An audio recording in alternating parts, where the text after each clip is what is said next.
The dark side of Dubai, what they don't tell you. Number 5. Wild animals are not that wild in Dubai. People in Dubai have so much money that they don't know where to spend it anymore. Some buy golden cars, others swim in the pools full of dollar bills.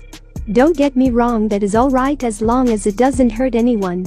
However, it is trending in Dubai to own a wild animal.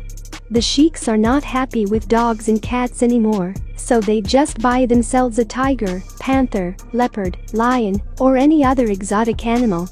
Of course, this is not The Walking Dead, and the sheiks are not as good with wild animals as King Ezekiel. Naturally, many animals suffer in Dubai just because rich men want to show off amongst their buddies. Of course, many people around the world think that it is something cool to have a tiger as a pet, but in reality, wild animals are supposed to be in the wild. You can be as rich as you want, but it is impossible to change the law of nature. Number 4. Sonepur, the labor camp in Dubai. Sonepur is a small neighborhood in Dubai which you probably don't know.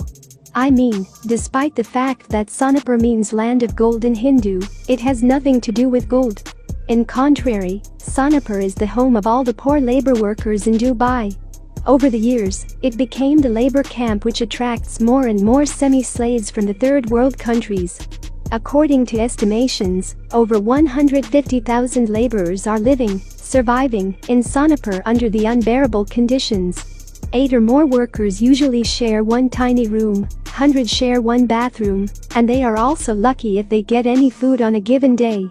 On top of that, those people have to work long hours every day because they have no other choice. How Dubai solves this problem? Well, they don't think it is any kind of problem as long as laborers build fancy hotels and skyscrapers. So yeah, they do nothing with their legal labor camp, which is barely better than the gulags. Number 3. The government is openly destroying the environment in Dubai.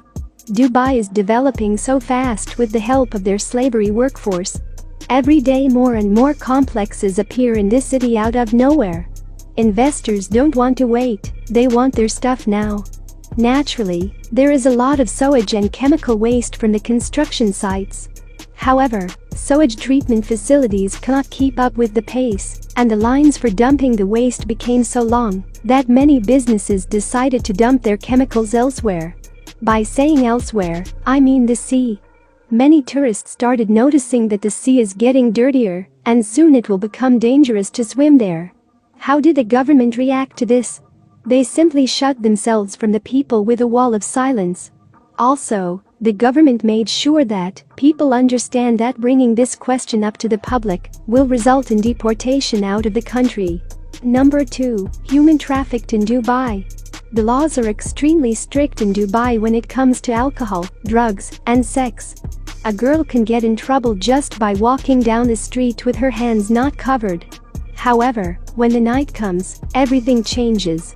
The oldest profession in the world, prostitution, is booming in Dubai. There are more than 30,000 prostitutes who openly show their skin and charge $500 per hour. I don't know much about this business, but $500 sounds like an unreasonable amount of money. But that is not the main problem. The biggest issue is that the large businesses support and encourage prostitution.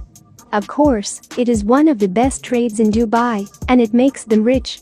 White slavery is a dirty public secret of Dubai, and even police turn a blind eye to it. Ladies' night is a code name for a night with a lot of women to choose from, and if you are a woman standing alone by the bar, businessmen will assume that you are for sale. So watch out, ladies. Number 1. Dictatorship in Dubai. With rampant human rights violations and uncompassionate draconian laws, you have to wonder where the government gets their morality from. If you guessed that it is because all the families that rule the UAE come from piracy, then you should pat yourself on the back. These families used to rule the Persian coast, which was known as the Pirate Coast between the 17th and 19th centuries, until the Sheikh signed a peace treaty in 1853. The Al Maktoum family has been the de facto ruling family in Dubai since 1833. There are no elected leaders, legislative institutions, or any political parties since then.